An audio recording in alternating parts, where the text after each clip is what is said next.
রাস্তা দিয়ে হেঁটে যাচ্ছিলাম, অন্ধকার রাস্তা। হঠাৎ সামনে হেঁটে হেঁটে যেতে যেতে গোরস্থানের পাশ দিয়ে হেঁটে যাচ্ছিলাম। এই কে তুমি? এদিকে দেখো, এদিকে। এইভাবে কে যেন ডাকতেছিল আমাকে। আমার ভয়ে থরথরানি শুরু হয়ে গেল, শরীরের পশম গুলো দাঁড়িয়ে গেল। কিছুদূর হেঁটে যাওয়ার পরে আবারও পিছন থেকে আওয়াজ আসতেছে, এই শোনো, তুমি এদিকে আর কখনো একা আইসো না, চলে যাচ্ছ, যাও, কিছু বলে যাও।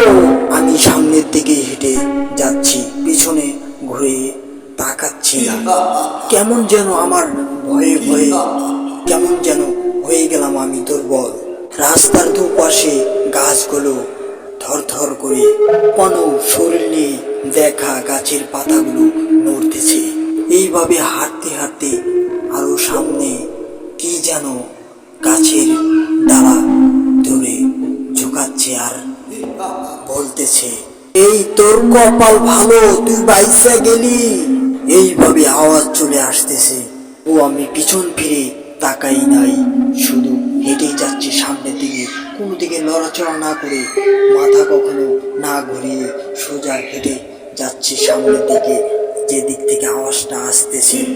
হেঁটে যাওয়ার পরে যে গাছে থেকে আওয়াজ আসতেছিল সেই গাছের দিকে তাকিয়ে সামনের দিকে, সে দেখি গাছেতে কিছুই নেই, শুধু গাছ।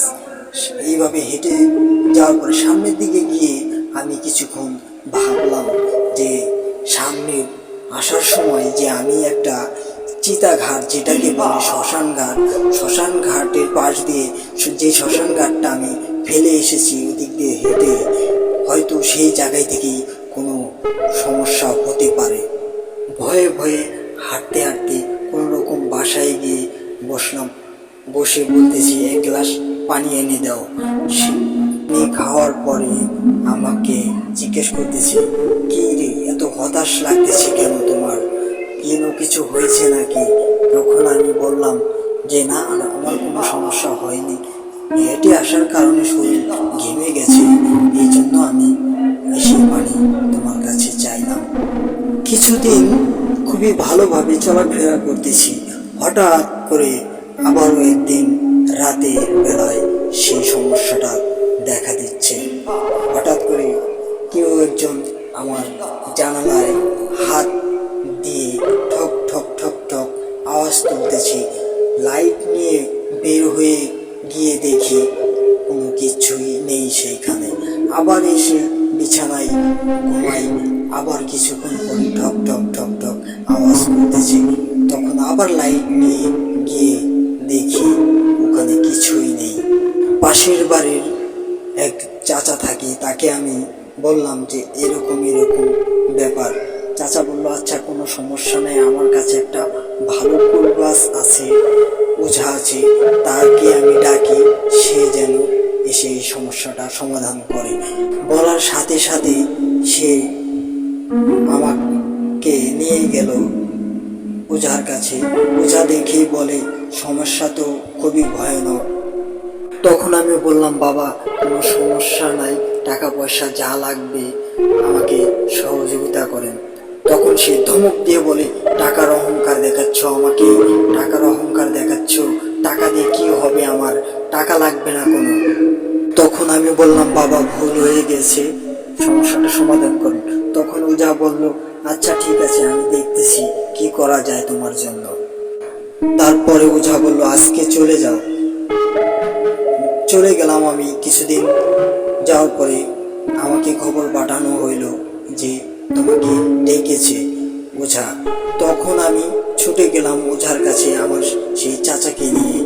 তখন সে আমাকে বলল, এখানে বসো, তুলা রাশি হাজির করতেছি। তুলা রাশি হাজির করে তখন বিস্তারিত বলতে শুরু করলো। এই ক, তোর কি সমস্যা, তুই আর ধরছিস কি লিগা? আমি ওকে ছাড়বো না, আমি ওকে ছাড়বো না, তুমি যতই কও আমি ওকে ছাড়বো না। কিরিং কিরিং, এই তোর ওকে ছাড়তেই হবে, যদি ওকে না ছাড়িস তোকে আমি শেষ করে দেব, অথবা বোতলে বন্দি করে দেব। তখন দেখি খ্যাক খ্যাক করে হাসতেছে আর বলতেছে, আমাকে বোতলে ভরিস না, আমাকে বোতলে ভরিস না। তুই যদি না ছাড়িস তোকে বোতলেই ভরবো।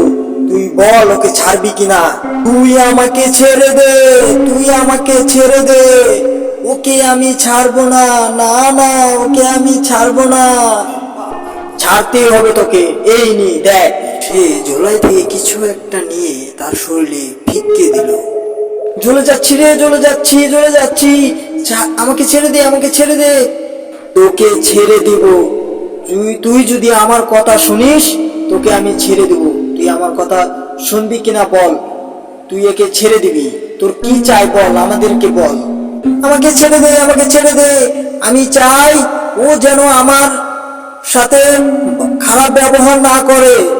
ওর বাড়ির পাশে একটি বাগান আছে, সেই বাগানে কিছু গাছ আছে, সেই গাছগুলোতে আমি চলাফেরা করি। সেই গাছগুলো কাটতে শুরু করেছে, এই জন্যই তাকে আমি ধরেছি। আর ওকে ছাড়তে পারি। ওই গাছগুলো জানে ওই গাছগুলো যেন না কাটে। ওই গাছগুলো কাটলে ওর বংশ নির্বংশ করে দিব। ওই গাছগুলো যেন না কাটে। এই তুই ওকে ছাড়বি কিনা। ওর জায়গায় ও গাছ গাড়ছে, ও যা মন চায় তাই গাড়বে। তোর সমস্যা কোথায়? তোর জমি নাকি ওটা? তোর জায়গা নাকি? তুই ওকে ছেড়ে দিবি কিনা বল। ওকে ছাড়তে হবে তোর। করবে চার। ও এইভাবে কথা বলতে শুরু করলো। তখন আমি ঘাবড়িয়ে গেলাম যে এটাই তো আমার পিছু লেগেছে। তখন আবারও করবে সে বলতেছে তুই ওকে ছেড়ে দে। তখন সে বলে গেল আমাকে কবিতর দিতে হবে। তখন করবে যে বলে কোথায় দিয়ে আসতে হবে বল। নদীতে, নদীতে গিয়ে ছেড়ে দিয়ে আসবি। পিছন ফিরে তাকাতে পারবি না। পিছন ফিরে তাকালে আবারও ধরবো। ঠিক আছে, যা।